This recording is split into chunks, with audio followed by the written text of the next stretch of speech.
Selamat pagi, Ibu, Bapak, Saudara yang terkasih di dalam Tuhan Yesus Kristus. Saya berharap hari ini Ibu, Bapak, Saudara bisa bangun dari istirahat semalam dengan tubuh yang segar dan dengan hati yang dipenuhi dengan damai sejahtera dari Allah sendiri. Nah, Ibu, Bapak, Saudara yang terkasih dalam Tuhan Yesus Kristus, tidak ada satupun manusia yang lepas dari kehidupan politik. Ya, pada hari ini segala sesuatu yang terjadi di dalam kehidupan kita dan di sekitar kita tidak pernah bisa lepas dari keputusan-keputusan politik para politikus pengambil keputusan-keputusan politik.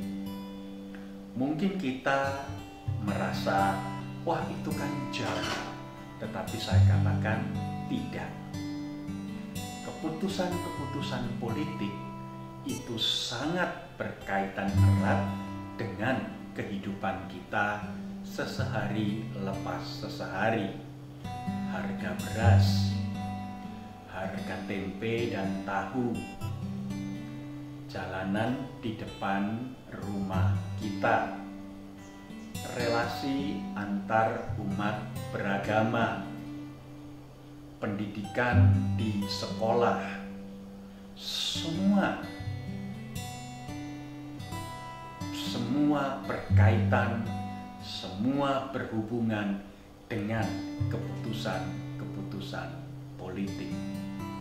Oleh karena itu memang sebagai orang Kristen kita tidak bisa menutup mata, menutup telinga, apalagi menutup hati terhadap realita politik yang ada di sekitar kita. Daniel beserta dengan teman-temannya Sadrah, Mesah, dan Abednego, mereka hidup di dalam politik yang dikerjakan oleh bangsa yang tidak mengenal Tuhan. Bangsa yang tidak mengenal Tuhan yang menjajah umat Yahudi, orang-orang Yehuda pada waktu itu setidak-tidaknya melakukan 3 jenis politik.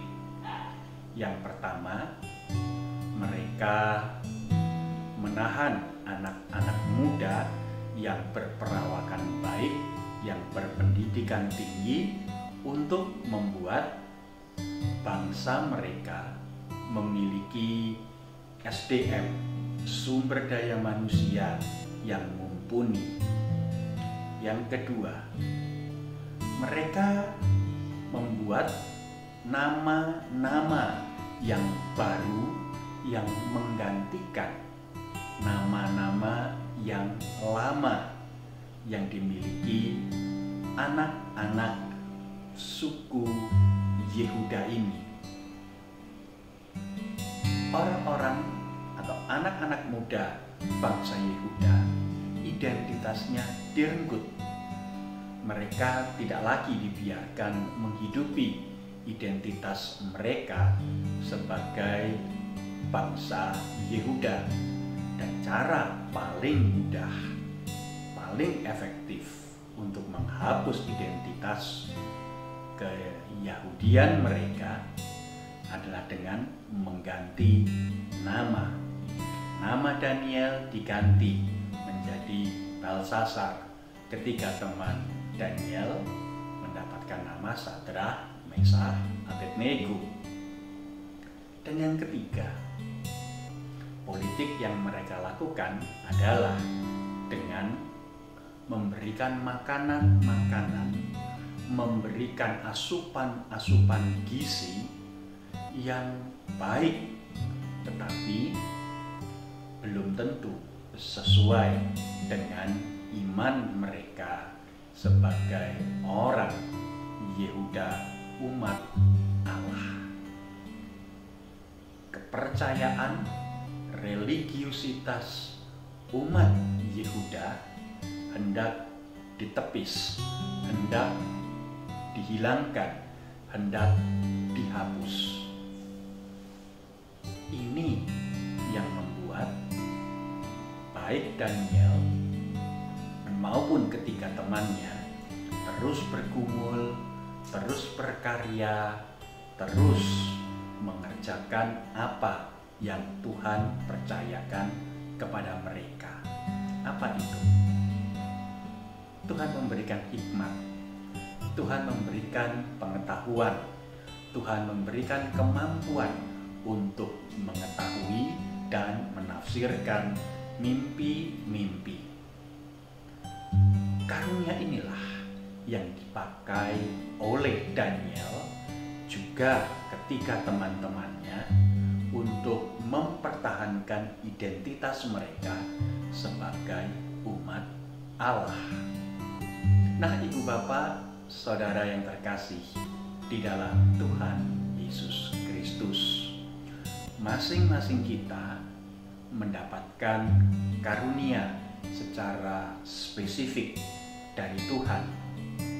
Entahkah karunia-karunia yang sering kali kita kenal dengan istilah karunia rohani, entahkah karunia-karunia yang Alkitab juga katakan meliputi pengalaman-pengalaman berharga, peristiwa-peristiwa, serta berbagai situasi kondisi yang pernah kita rasakan dan alami.